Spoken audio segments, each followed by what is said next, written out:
It's been dubbed as a battle for prestige, and it's perhaps a litmus test as well for major political parties ahead of the crucial assembly polls in 4 states.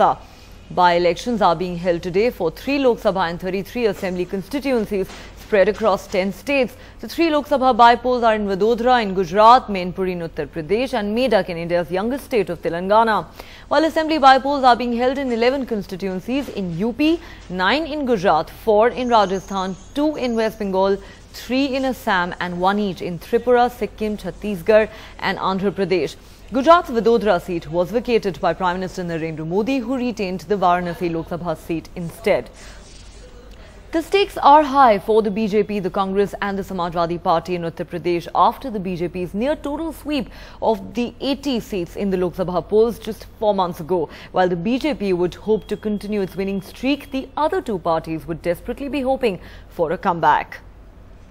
Now, if retaining the Mainpuri Lok Sabha seat vacated by Samajwadi Party Supremo Mulayam Singh Yadav is a matter of prestige for his party, the BJP faces the challenge of holding on to its 11 assembly seats won earlier. All right, and let's now go across to my colleagues Neha Masi, who joins us from Mainpuri in UP, and Rohit Bhan, who is in Vadodara in Gujarat. Neha, let me come across to you first. As we just said, this is a prestige battle for the Samajwadi Party because the seat Mainpuri was held by the party Supremo. His grandnephew is contesting from here. He'd certainly be hoping for a comeback given the party's horrifying performance really in the Lok Sabha polls. That's right, Neha. Big day here for the ruling Samajwadi Party, not just in Mainpuri but across the state, because they did not hold any of the assembly seats that are going to polls today. Now here in Mainpuri, Mulayam Singh has won 5 times on an SP ticket, and that is why it is very crucial that they retain it. The extent of the BJP's challenge can be gauged from the fact that the Samajwadi Party had to bring in both Akhilesh and Mulayam to campaign here in their home turf of Mainpuri. Both of them will be here shortly also to cast their vote. We spoke to Tej Pratap Yadav a little while back when he came here to vote, and he seemed confident that the Mainpuri people will vote for a Yadav once again. Neha? Right, Neha. So certainly the Samajwadi Party desperately hoping to make a comeback. The BJP, on the other hand, would be looking to continuing its winning streak given its stupendous performance in the Lok Sabha polls just 4 months ago. Let's now go across to Rohit Bhan, who joins us from Vadodara. Now, Rohit, the reason Vadodara is such a high-profile constituency is because it was held by Prime Minister Narendra Modi, who resigned from here while choosing to retain Varanasi instead. Also, this is being seen as a major test for the newly appointed Chief Minister of the state.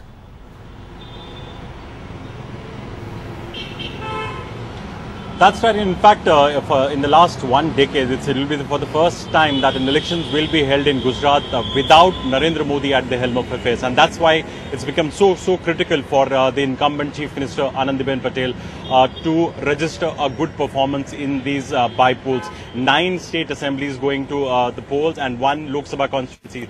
We are right now in Vadodara Lok Sabha constituency.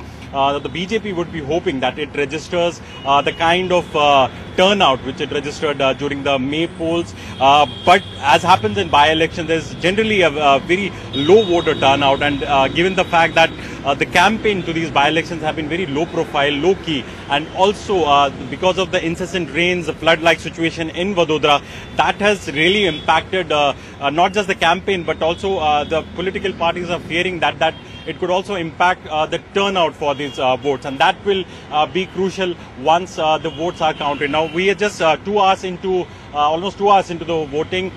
We have seen very few people turn out at a number of polling booths here in Vadodara. The BJP is hoping that more voter turnout is registered. But yes, for the Chief Minister, it is going to be a litmus test of her popularity. She has to retain all the 9 seats so as to stamp her authority over the state politics. Because mind you, after it's for the first time that the polls are being held without the Chief Minister, without Narendra Modi being at the helm of affairs. It's essentially been a Modi magic, Modi wave, which has carried the day for the BJP, and now it remains to be seen without Mr. Modi campaigning for these or any high-profile campaigners coming in for these by-polls, how the BJP performs, and that's essentially what will be watched out for. Right, Rohit. So a strong political test there for Chief Minister Anandiben Patel, and perhaps a test for the Modi wave as well. The BJP, of course, would be hoping that that wave will continue. Let me now go across to Monudeepa Banerjee, who joins us from Chaurangi in West Bengal. Monudeepa, what makes these by-polls in West Bengal different from the ones that we've seen in the past is that this is essentially a contest not between the Trinamool and the CPM, but in fact between the Trinamool and the BJP. And also these elections are taking place under the shadow of the Sharda scam. That's right. Trinamool would probably not appreciate it, but the one main factor that is big in these elections today is the Sharda scam and all the CBI investigations that are going into it, all the leaders of the Trinamool Congress who are being called for investigations into the Sharda scam. That has really become the main issue, or at least the BJP has succeeded in making it so. Now, what's interesting is both here in Chaurangi, which is in Kolkata, and in Dakshin Bashirhat, which is up in North 24 Parganas district, the fight is really boiled down to between the Trinamool and the BJP. Somehow, the CPM and the Congress have fallen by the wayside. What's interesting in Dakshin Bashirhat is that in the 2014 Lok Sabha elections, in that particular assembly segment, the BJP got 38% votes against the Trinamool's 23%. So BJP has a huge advantage in that constituency. Here in Chaurangi, however, it was the Congress that was leading. BJP was third, Trinamool was second. So it's a tight fight over here in Chaurangi, at least according to the statistics. Out there in Bashirhat, BJP in 2014 Lok Sabha polls at least had a lead. So big fight between the BJP and the Trinamool here. And Trinamool is waiting to win the 2 seats so that it can tell everybody that, look, you campaigned against us on the Sharda issue, but it has not cut any eyes with the people. Very crucial that the Trinamool should have an opportunity to say this, but BJP also putting its best foot forward to try and enter the West Bengal Assembly. It doesn't have a single seat in the West Bengal Assembly as yet.